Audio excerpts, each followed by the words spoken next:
Hi everyone, welcome to this week's edition of Tips for Lockdown 3.0 in the education sector. As you'll be aware by now, my name's Josh. I'm a solicitor within the employment team at Forbes as well as the wider education group here. This week, I wanted to touch upon an issue really that in my experience of advising schools, colleges and other education providers that is one that's often overlooked. Even in normal circumstances where you're not constantly having to contend with COVID issues, for example, I wanted to talk to you about notice periods for teaching staff. You might be thinking, what sort of issues could arise with that? Well, many of you will be aware, notice periods for teachers work differently to other members of staff. With maintained schools and those contracts, therefore, that are bound by the Burgundy Book and the school teachers paying conditions document, the required notice period that has to be given by either employer or employee is 2 months notice to end on a particular term. That's different obviously in the summer months where it's 3, and it's slightly longer and it's 3 for head teachers. In terms of academies and free schools, although those types of school are not bound by the school teachers paying conditions document Burgundy Book, those contracts will often have the same term as the notice in it, or at least similar, for obvious reasons. The reason why I wanted to mention this is that because the date for terminating employment or the contract and giving notice for this Easter is rapidly coming up. Actually, it's the end of this month, so I'm just sort of flagging it up as I know that there'll be other more important things that people will be dealing with right now.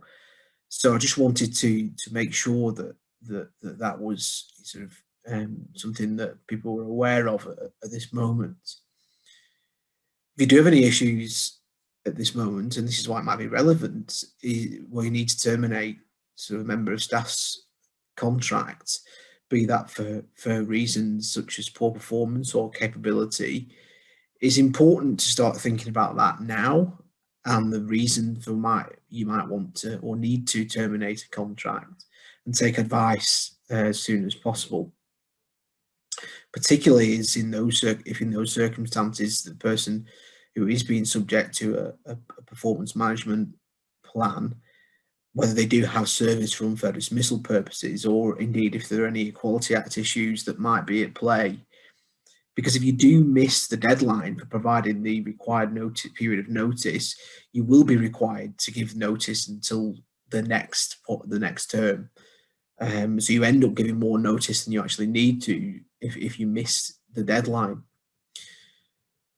I would also add that the same notice periods apply even if you are into a settlement agreement where you're paying notice under a settlement agreement where somebody's leaving via that route. As staff members are entitled to their full notice period. Notice is deemed to be given in without prejudice negotiations when you start the negotiations. So it's always advisable to bear in mind if you're thinking about going down that route to terminate somebody's employment, then you will need to consider that. I also wanted to touch upon fixed term contracts, which are often in use, and schools do use a lot of fixed term contracts for different reasons.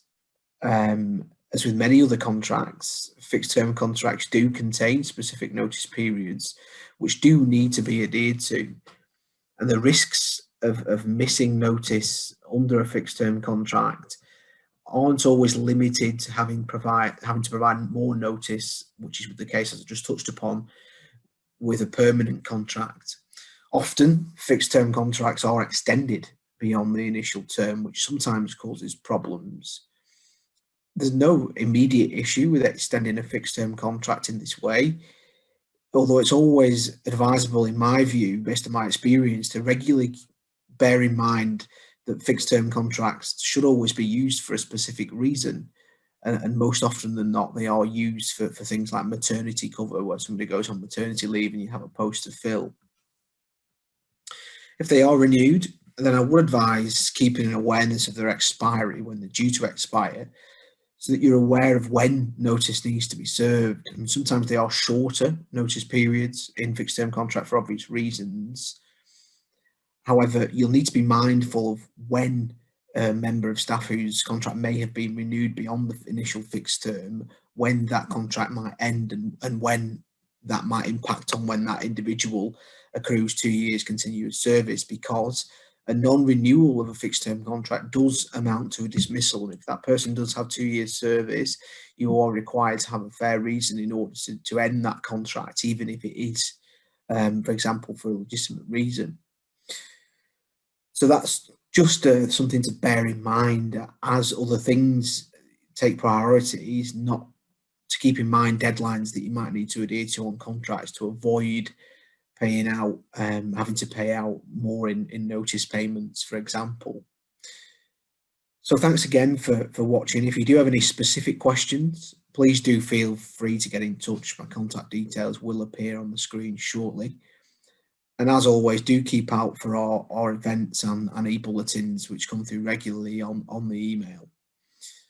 So stay safe and well, and do get in touch if you need any further advice on anything that I've discussed today, or in general anything. Thank you.